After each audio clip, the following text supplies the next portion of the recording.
ആകാശവാണി.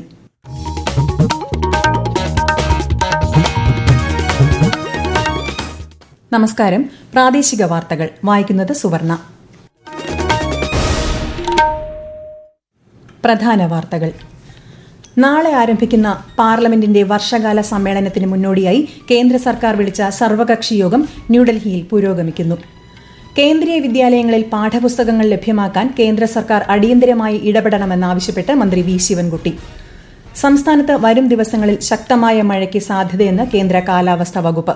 കേരള തീരത്ത് ഉയർന്ന തിരമാലയ്ക്കും കടലാക്രമണത്തിനും സാധ്യത. മത്സ്യബന്ധനത്തിന് വിലക്ക്. പ്രഥമ ചാന്ദ്ര ദൌത്യത്തിന്റെ സ്മരണയിൽ ഇന്ന് അന്താരാഷ്ട്ര ചാന്ദ്രദിനം ആഘോഷിക്കുന്നു. കേരള ക്രിക്കറ്റ് ലീഗ് സീസൺ 2 ഭാഗ്യചിഹ്നങ്ങളുടെ പ്രകാശനം ഇന്ന് തിരുവനന്തപുരത്ത് മന്ത്രി വി അബ്ദുറഹ്മാൻ നിർവഹിക്കും. വാർത്തകൾ വിശദമായി. പാർലമെന്റിന്റെ വർഷകാല സമ്മേളനത്തിന് നാളെ തുടക്കമാകും. സമ്മേളനത്തിന് മുന്നോടിയായി കേന്ദ്ര സർക്കാർ വിളിച്ച സർവകക്ഷി യോഗം ന്യൂഡൽഹിയിൽ പുരോഗമിക്കുന്നു. പാർലമെന്റിന്റെ ഇരുസഭകളുടെയും സുഗമമായ പ്രവർത്തനം ഉറപ്പാക്കാൻ യോഗത്തിൽ സർക്കാർ എല്ലാ രാഷ്ട്രീയ പാർട്ടികളുടെയും സഹകരണം തേടും. വിവിധ രാഷ്ട്രീയ പാർട്ടികളുടെ നേതാക്കൾ യോഗത്തിൽ പങ്കെടുക്കുന്നു. കേന്ദ്രമന്ത്രിമാരായ JP നഡ്ഡ, കിരൺ റിജിജു, കേന്ദ്ര സഹമന്ത്രിമാരായ അർജുൻ റാം മേഘ്വാൾ, എൽ മുരുകൻ എന്നിവർ യോഗത്തിൽ പങ്കെടുക്കുന്നു. കൂടാതെ കോൺഗ്രസിൽ നിന്ന് ഗൌരവ് ഗൊഗോയ്, പ്രമോദ് തിവാരി, NCP SCPയിൽ നിന്ന് സുപ്രിയ സുലെ, DMKയിൽ നിന്ന് തിരുച്ചി ശിവ, സമാജ്വാദി പാർട്ടിയിൽ നിന്ന് രാംഗോപാൽ യാദവ്, DMKയിൽ നിന്ന് TR ബാലു എന്നിവർ യോഗത്തിൽ പങ്കെടുക്കുന്നുണ്ട്. നാളെ മുതൽ ഓഗസ്റ്റ് 21 വരെ വർഷകാല സമ്മേളനം തുടരും. സമ്മേളനത്തിൽ ഇരുസഭകളുടെയും ആകെ 21 സിറ്റിംഗുകൾ ഉണ്ടാകും. ബില്ലുകളിന്മേൽ നടപടിയെടുക്കാൻ സമയപരിധി നിശ്ചയിച്ചുള്ള സുപ്രീം കോടതി വിധിയുമായി ബന്ധപ്പെട്ട് രാഷ്ട്രപതി ദ്രൌപദി മുർമു നൽകിയ റഫറൻസ് സുപ്രീം കോടതി ചീഫ് ജസ്റ്റിസ് BR ഗവായി അടങ്ങിയ ഭരണഘടനാ ബെഞ്ച് ചൊവ്വാഴ്ച പരിഗണിക്കും. 14 ചോദ്യങ്ങളിൽ വ്യക്തത ആരാഞ്ഞുള്ളതാണ് രാഷ്ട്രപതിയുടെ റഫറൻസ്. തമിഴ്നാട് ഗവർണറുമായി ബന്ധപ്പെട്ട കേസിൽ രാഷ്ട്രപതി, ഗവർണർ തുടങ്ങിയവർക്ക് ബില്ലുകളിന്മേൽ നടപടിയെടുക്കാൻ സമയപരിധി നിശ്ചയിച്ച് സുപ്രീം കോടതി വിധി പുറപ്പെടുവിച്ചിരുന്നു. കേന്ദ്രീയ വിദ്യാലയങ്ങളിൽ പാഠപുസ്തകങ്ങൾ ലഭ്യമാക്കാൻ കേന്ദ്ര സർക്കാർ അടിയന്തരമായി ഇടപെടണമെന്ന് മന്ത്രി വി ശിവൻകുട്ടി ആവശ്യപ്പെട്ടു. PM ശ്രീ കേന്ദ്രീയ വിദ്യാലയങ്ങളിലെ 5, 8 ക്ലാസുകളിലെ പുസ്തകങ്ങൾ ലഭ്യമാകാത്ത സാഹചര്യത്തിലാണ് മന്ത്രി ആവശ്യമുന്നയിച്ചത്. മറയൂരിലെ ചന്ദന വിത്തുകൾ കടൽ കടന്ന് ഇനി മൌറീഷ്യസിൽ സുഗന്ധം പരത്തും. 1000 കിലോ ചന്ദന വിത്തുകളാണ് മറയൂരിൽ നിന്നും മൌറീഷ്യസിലേക്ക് എത്തിച്ചത്. ആകാശവാണി ഇടുക്കി ജില്ലാ പ്രതിനിധി രതീഷ് കൃഷ്ണ തയ്യാറാക്കിയ റിപ്പോർട്ട്. മറയൂരിലെ ചന്ദനമഹിമ കേട്ടറിഞ്ഞ മൗറീഷ്യസിലെ south african company ocean aromatics and essential oils ലിമിറ്റഡിന്റെ അധികൃതർ മാസങ്ങൾക്ക് മുമ്പ് മറയൂരിലെത്തിയിരുന്നു. മറയൂർ ചന്ദന ഡിവിഷൻ DFOയുമായി ചർച്ചയും നടത്തി. മറയൂരിലെ ചന്ദനക്കാടിന്റെ പ്രത്യേകതയും ചന്ദനമരത്തിന്റെ വളർച്ചയുടെയും വിശദ വിവരങ്ങൾ ചോദിച്ചറിഞ്ഞ് സംഘം മടങ്ങി. മൗറീഷ്യസിലെ കാലാവസ്ഥയും മണ്ണിന്റെ ഘടനയും മറയൂരിന് സമാനമാണെന്ന് കണ്ടെത്തി. വീണ്ടും മറയൂരിലെത്തിയ മൗറീഷ്യസ് കമ്പനി അധികൃതർ 1000 കിലോ മറയൂർ ചന്ദന വിത്തുകളാണ് വാങ്ങിയത്. മറയൂർ ചന്ദന ഡിവിഷന്റെ കീഴിൽ വളർത്തിയെടുത്ത 1 കിലോ ചന്ദന വിത്തിന് 2000 രൂപയാണ് വില. സംസ്ഥാനത്ത് തദ്ദേശ സ്ഥാപനങ്ങളിലെ പൊതു തെരഞ്ഞെടുപ്പിന് മുന്നോടിയായി വോട്ടർ പട്ടിക പുതുക്കുന്നതിനുള്ള കരട് ഈ മാസം 23-നും അന്തിമ പട്ടിക അടുത്ത മാസം 30-നും പ്രസിദ്ധീകരിക്കുമെന്ന് സംസ്ഥാന തെരഞ്ഞെടുപ്പ് കമ്മീഷണർ. 2025 പൊതു തെരഞ്ഞെടുപ്പ് മുന്നൊരുക്കങ്ങൾ വിശദീകരിക്കുന്നതിനായി തിരുവനന്തപുരത്ത് നടത്തിയ രാഷ്ട്രീയ പാർട്ടി പ്രതിനിധികളുടെ യോഗത്തിൽ സംസാരിക്കുകയായിരുന്നു കമ്മീഷണർ. ത്രിതല പഞ്ചായത്തുകളിലും നഗരസഭകളിലും വോട്ടെടുപ്പിന് ഉപയോഗിക്കുന്ന ഇലക്ട്രോണിക് വോട്ടിംഗ് മെഷീനുകളുടെ ആദ്യഘട്ട പരിശോധന അടുത്ത മാസം 25-നകം പൂർത്തിയാകുമെന്നും കമ്മീഷൻ അറിയിച്ചു. കോട്ടയത്ത് തലയാഴം ഗ്രാമപഞ്ചായത്തിലെ പാടശേഖരങ്ങളുടെ അടിസ്ഥാന സൌകര്യ വികസന പ്രവർത്തനങ്ങളുടെ നിർമ്മാണ ഉദ്ഘാടനം ഇന്ന് ഉച്ചയ്ക്ക് ശേഷം പള്ളിയാട് SNUP സ്കൂളിൽ മന്ത്രി റോഷി അഗസ്റ്റിൻ നിർവഹിക്കും. ഗ്രാമപഞ്ചായത്ത് പരിധിയിലെ പാടശേഖരങ്ങളുടെ അടിസ്ഥാന സൌകര്യ വികസനത്തിനായി ജലസേചന വകുപ്പ് കുട്ടനാട് പാക്കേജിൽ ഉൾപ്പെടുത്തി 6,10,00,000 രൂപയാണ് അനുവദിച്ചിരിക്കുന്നത്.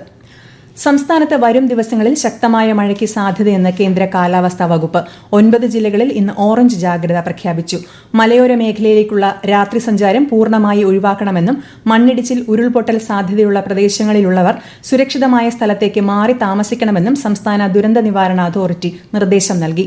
തിരുവനന്തപുരം, കൊല്ലം, ആലപ്പുഴ, കണ്ണൂർ, കാസർഗോഡ് ജില്ലകളിലെ തീരങ്ങളിൽ ഉയർന്ന തിരമാലയ്ക്കും കടലാക്രമണത്തിനും സാധ്യതയുണ്ടെന്ന് ദേശീയ സമുദ്രസ്ഥിതി പഠന ഗവേഷണ കേന്ദ്രം അറിയിച്ചു. മോശം കാലാവസ്ഥ കണക്കിലെടുത്ത് കേരള, കർണാടക, ലക്ഷദ്വീപ് തീരങ്ങളിൽ ഈ മാസം 22 വരെ മത്സ്യബന്ധനത്തിന് വിലക്ക് ഏർപ്പെടുത്തി. ശക്തമായ കാറ്റിന് സാധ്യതയുണ്ടെന്ന് മുന്നറിയിപ്പുണ്ട്. അപകടകരമായ രീതിയിൽ ജലനിരപ്പ് ഉയർന്നതിനെ തുടർന്ന് പത്തനംതിട്ട, മണിമല, കാസർഗോഡ്, മൊഗ്രാൽ നദികളിൽ മഞ്ഞ ജാഗ്രത പ്രഖ്യാപിച്ചു. ഈ നദികളുടെ തീരത്തുള്ളവർ ജാഗ്രത പാലിക്കണമെന്ന് ജലസേചന വകുപ്പ് മുന്നറിയിപ്പ് നൽകി. ഈ വാർത്തകൾ ആകാശവാണിയിൽ നിന്ന്. ആകാശവാണി വാർത്തകളും വാർത്താധിഷ്ഠിത പരിപാടികളും All India Radio News Thiruvananthapuram YouTube ചാനലിലും All India Radio News Thiruvananthapuram Facebook പേജിലും AR News_ തിരുവനന്തപുരം ഇൻസ്റ്റഗ്രാം അക്കൌണ്ടിലും AR News_TVM X ഹാൻഡിലും ലഭ്യമാണ്. കേരള സംസ്ഥാന പിന്നാക്ക വിഭാഗ കമ്മീഷൻ സിറ്റിംഗ് മറ്റന്നാൾ രാവിലെ 11-ന് തിരുവനന്തപുരം വെള്ളയമ്പലം അയ്യങ്കാളി ഭവനിലുള്ള കമ്മീഷന്റെ കോർട്ട് ഹാളിൽ നടക്കും. OBC പട്ടികയിൽ ഉൾപ്പെട്ടിട്ടുള്ളതും നിലവിൽ SCBC പട്ടികയിൽ ഉൾപ്പെട്ടിട്ടില്ലാത്തതുമായ സമുദായങ്ങളെ SCBC പട്ടികയിൽ ഉൾപ്പെടുത്തണമെന്ന ആവശ്യം, കേരളത്തിലെ ശൈവവെള്ളാള സമുദായത്തെ പൂർണ്ണമായും മറ്റു പിന്നാക്ക വിഭാഗങ്ങളുടെ പട്ടികയിൽ ഉൾപ്പെടുത്തണമെന്ന ആവശ്യം തുടങ്ങിയവ സിറ്റിംഗിൽ പരിഗണിക്കും. ഇന്ന് അന്താരാഷ്ട്ര ചാന്ദ്രദിനം. 1969 ജൂലൈ 20-ന് മനുഷ്യർ ആദ്യമായി ചന്ദ്രനിൽ കാലുകുത്തിയ അപ്പോളോ 11 ദൌത്യത്തിന്റെ സ്മരണയ്ക്കായാണ് അന്താരാഷ്ട്ര ചാന്ദ്രദിനം ആചരിക്കുന്നത്. ദിനാഘോഷത്തിന്റെ ഭാഗമായി കേരള സംസ്ഥാന ശാസ്ത്ര സാങ്കേതിക മ്യൂസിയം ആസ്ട്ര കേരളയുമായി ചേർന്ന് നാളെ ആഘോഷ പരിപാടി സംഘടിപ്പിക്കും. കാലാവസ്ഥ അനുകൂലമാണെങ്കിൽ ടെലിസ്കോപ്പ് വഴി വാന നിരീക്ഷണത്തിനുള്ള സൌകര്യമൊരുക്കും. ഷാർജയിൽ മലയാളി യുവതിയെ ഫ്ളാറ്റിൽ മരിച്ച നിലയിൽ കണ്ടെത്തി. കൊല്ലം തേവലക്കര തെക്കുംഭാഗം സ്വദേശിനി അതുല്യ ശേഖറാണ് മരിച്ചത്.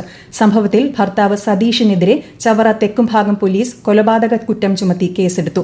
ശാരീരിക പീഡനം, സ്ത്രീധന പീഡനം എന്നീ വകുപ്പുകൾ ചുമത്തി. അമ്മയുടെ മൊഴി പ്രകാരമാണ് കേസ്. മരണത്തിൽ ഷാർജ പോലീസും അന്വേഷണം ആരംഭിച്ചു. തിരുവനന്തപുരം ജില്ലയിലെ നെടുമങ്ങാട് പൊട്ടിവീണ വൈദ്യുത കമ്പിയിൽ നിന്ന് ഷോക്കേറ്റ് യുവാവ് മരിച്ചു. നെടുമങ്ങാട് പനയമുട്ടം സ്വദേശി അക്ഷയാണ് മരിച്ചത്. മരം ഒടിഞ്ഞ് പോസ്റ്റിൽ വീണതിനെ തുടർന്നാണ് വൈദ്യുതി കമ്പി റോഡിലേക്ക് വീണത്. കേരള ക്രിക്കറ്റ് ലീഗ് സീസൺ 2-വിന്റെ ഗ്രാൻഡ് ലോഞ്ച് ഇന്ന് കായികമന്ത്രി വി അബ്ദുറഹ്മാൻ നിർവഹിക്കും. നിശാഗന്ധിയിൽ വൈകുന്നേരം 5:30 നടക്കുന്ന ചടങ്ങിൽ കേരള ക്രിക്കറ്റ് ലീഗിന്റെ ഭാഗ്യചിഹ്നങ്ങളുടെ പ്രകാശനവും മന്ത്രി നിർവഹിക്കും. വിശിഷ്ടാതിഥികൾ ഉൾപ്പെടെ വൻ ജനാവലിയെ സാക്ഷിയാക്കിയാകും KCLന്റെ ഭാഗ്യചിഹ്നം പുറത്തിറക്കുക. ആരാധകർക്കായുള്ള ജേഴ്സിയുടെ പ്രകാശന കർമ്മം ക്രിക്കറ്റ് താരം സഞ്ജു സാംസണും സൽമാൻ നിസാറും ചേർന്ന് നിർവഹിക്കും. 2025 വേൾഡ് ചാമ്പ്യൻഷിപ്പ് ഓഫ് ലെജൻഡ്സിന്റെ ഭാഗമായി ഇന്ന് ബർമിംഗ്ഹാമിൽ നടക്കാനിരുന്ന ഇന്ത്യ പാകിസ്ഥാൻ ക്രിക്കറ്റ് മത്സരം റദ്ദാക്കി. അതിർത്തി കടന്നുള്ള ഭീകരപ്രവർത്തനത്തിന്റെ പശ്ചാത്തലത്തിൽ ഇന്ത്യയും പാകിസ്ഥാനും തമ്മിലുള്ള സംഘർഷങ്ങൾക്കിടയിൽ സംഘാടകർക്ക് വലിയ വിമർശനം നേരിടേണ്ടി വന്നതിനെ തുടർന്നാണ് മത്സരം റദ്ദാക്കിയത്. ആരാധകരുടെ വികാരങ്ങളെ വ്രണപ്പെടുത്തിയതിനും ഇന്ത്യൻ ക്രിക്കറ്റ് ഇതിഹാസങ്ങൾക്കുണ്ടായ അസ്വസ്ഥതയ്ക്കും WCL ലീഗ് ക്ഷമ ചോദിച്ചു. സുരേഷ് റെയ്ന, ശിഖർ ധവാൻ തുടങ്ങിയ ഇന്ത്യൻ മുതിർന്ന താരങ്ങളും പാകിസ്ഥാനെതിരെ കളിക്കാൻ വിസമ്മതിച്ചു. ആരോഗ്യരംഗത്ത് വീണ്ടും മാതൃകാപരമായ ഇടപെടലിന് ഒരുങ്ങുകയാണ് കാസർഗോഡ് ജില്ലയിലെ തൃക്കരിപ്പൂർ ഗ്രാമപഞ്ചായത്ത്. സർക്കാർ ആയുർവേദ ആശുപത്രി കേന്ദ്രീകരിച്ച് ആരംഭിക്കുന്ന സ്പന്ദനം പദ്ധതിയിലൂടെ കുട്ടികൾക്ക് ആയുർവേദ ചികിത്സയും തെറാപ്പിയും നൽകുന്നതാണ് പുത്തൻ ചുവടുവയ്പ്. കൂടുതൽ വിവരങ്ങളുമായി ആകാശവാണി കാസർഗോഡ് ജില്ലാ പ്രതിനിധി P. ജഗന്നിവാസൻ. കുട്ടികളുടെ വിവിധ വളർച്ചാ പ്രയാസവും പഠന സ്വഭാവ വൈകല്യങ്ങളും കണ്ടെത്തി ആയുർവേദ ചികിത്സ നൽകാൻ പദ്ധതിയിലൂടെ ലക്ഷ്യമിടുന്നു. കാസർഗോഡ് ജില്ലയിലെ ഗ്രാമപഞ്ചായത്തുകളിൽ ഇത്തരമൊരു പദ്ധതി നടപ്പിലാക്കുന്ന ആദ്യ ആയുർവേദ ആശുപത്രിയാണ് കൊയോങ്കര ആയുർവേദ ആശുപത്രി. നാഷണൽ ആയുഷ് മിഷന്റെ കീഴിൽ നിലവിൽ സേവനം ചെയ്യുന്ന ഡോക്ടർമാരുടെയും കുട്ടികളുടെ വിഭാഗം ഡോക്ടർമാരുടെയും സേവനം ഉപയോഗപ്പെടുത്തിയാണ് പദ്ധതി നടപ്പിലാക്കുന്നത്. പഞ്ചായത്തിലെ വിവിധ സ്കൂളുകളും വീടുകളും കേന്ദ്രീകരിച്ച് നടത്തുന്ന പരിശോധനയിലൂടെയാണ് അർഹരായ കുട്ടികളെ കണ്ടെത്തുന്നത്. ഓഗസ്റ്റ് ആദ്യവാരം ആരംഭിക്കുന്ന ആദ്യഘട്ടത്തിന് 6 ലക്ഷം രൂപയാണ് പദ്ധതി വകയിരുത്തിയത്. പ്രധാനമന്ത്രി നരേന്ദ്രമോദി ആകാശവാണിയിലൂടെ ജനങ്ങളുമായി ആശയങ്ങൾ പങ്കുവയ്ക്കുന്ന പ്രതിമാസ റേഡിയോ പ്രഭാഷണ പരിപാടി മൻ കി ബാത്ത് ഈ മാസം 27-ന് രാവിലെ 11 മണിക്ക് പ്രക്ഷേപണം ചെയ്യും. പരിപാടിയുടെ 124-ാം പതിപ്പാണിത്. പൊതുജനങ്ങൾക്ക് നരേന്ദ്രമോദി ആപ്പിലൂടെയും MyGov ഓപ്പൺ ഫോറത്തിലൂടെയും 1801178000 എന്ന ടോൾ ഫ്രീ നമ്പറിലും ഈ മാസം 25 വരെ അഭിപ്രായങ്ങളും ആശയങ്ങളും അറിയിക്കാവുന്നതാണ്. കോഴിക്കോട് കുറ്റ്യാടി റൂട്ടിൽ ബസ് സർവീസ് നിർത്തിവെച്ചു. പേരാമ്പ്രയിൽ സ്കൂട്ടറിൽ സ്വകാര്യ ബസ്സിടിച്ച് കോളേജ് വിദ്യാർത്ഥി മരിക്കാനിടയായ സംഭവത്തിൽ നാട്ടുകാരുടെ പ്രതിഷേധത്തെ തുടർന്നാണ് നടപടി. മരുതോങ്കര സ്വദേശി ജവാദാണ് മരിച്ചത്. ഇന്നലെ വൈകിട്ടായിരുന്നു അപകടം. കോഴിക്കോട് കൂടരഞ്ഞി പൂവാറൻതോട് തമ്പുരാൻകൊല്ലിയിൽ ജനവാസ മേഖലയിൽ കാട്ടാന ഇറങ്ങി. ഇന്ന് പുലർച്ചെയാണ് സംഭവം. കൃഷി നശിപ്പിച്ചു. കമുകിൻ കൃഷിയും മാംഗോസ്റ്റിൻ മരങ്ങളും സുരക്ഷാ വേലികളും കാട്ടാന തകർത്തതായി ഗ്രാമപഞ്ചായത്ത് അധികൃതർ പറഞ്ഞു. പ്രധാന വാർത്തകൾ വീണ്ടും. നാളെ ആരംഭിക്കുന്ന പാർലമെന്റിന്റെ വർഷകാല സമ്മേളനത്തിന് മുന്നോടിയായി കേന്ദ്ര സർക്കാർ വിളിച്ച സർവകക്ഷി യോഗം ന്യൂഡൽഹിയിൽ പുരോഗമിക്കുന്നു. കേന്ദ്രീയ വിദ്യാലയങ്ങളിൽ പാഠപുസ്തകങ്ങൾ ലഭ്യമാക്കാൻ കേന്ദ്ര സർക്കാർ അടിയന്തരമായി ഇടപെടണമെന്നാവശ്യപ്പെട്ട് മന്ത്രി വി ശിവൻകുട്ടി. സംസ്ഥാനത്ത് വരും ദിവസങ്ങളിൽ ശക്തമായ മഴയ്ക്ക് സാധ്യതയെന്ന് കേന്ദ്ര കാലാവസ്ഥാ വകുപ്പ്. കേരള തീരത്ത് ഉയർന്ന തിരമാലയ്ക്കും കടലാക്രമണത്തിനും സാധ്യത. മത്സ്യബന്ധനത്തിന് വിലക്ക്. പ്രഥമ ചാന്ദ്ര ദൌത്യത്തിന്റെ സ്മരണയിൽ ഇന്ന് അന്താരാഷ്ട്ര ചാന്ദ്രദിനം ആഘോഷിക്കുന്നു. കേരള ക്രിക്കറ്റ് ലീഗ് സീസൺ 2 ഭാഗ്യചിഹ്നങ്ങളുടെ പ്രകാശനം ഇന്ന് തിരുവനന്തപുരത്ത് മന്ത്രി വി അബ്ദുറഹിമാൻ നിർവഹിക്കും. പ്രാദേശിക വാർത്തകൾ കഴിഞ്ഞു. അടുത്ത വാർത്താ പ്രക്ഷേപണം 12:50.